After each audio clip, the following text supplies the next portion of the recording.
اللہ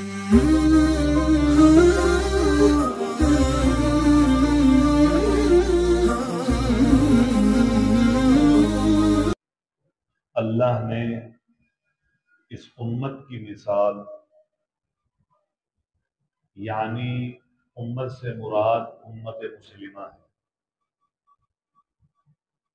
اس کی مثال وہ ایک جسد، ایک جسم کی طرح دی ہے۔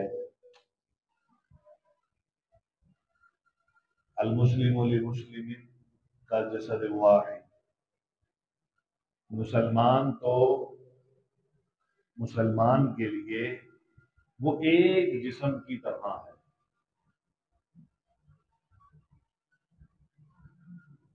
رنگ اور نسل کا فرق،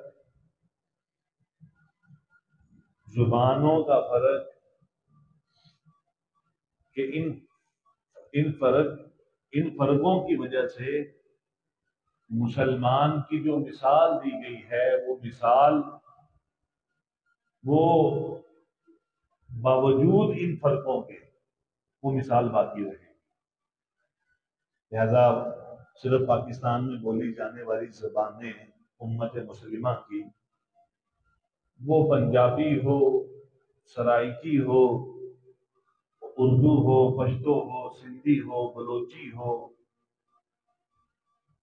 کوئی بھی زبان یہاں جو بولی جا رہی ہے، ان زبانوں کا جو اختلاف ہو گیا، اس اختلاف کے پیش نظر، بلکہ اس اختلاف کے باوجود نسلوں کا اختلاف ہو جاتا ہے۔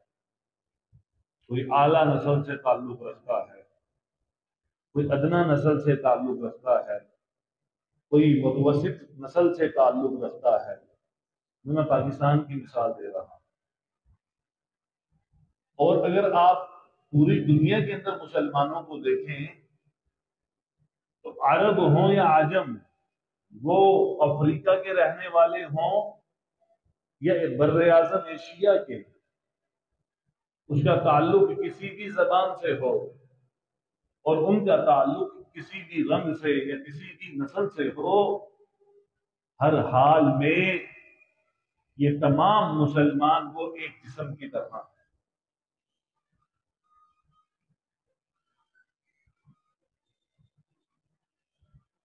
کیوں؟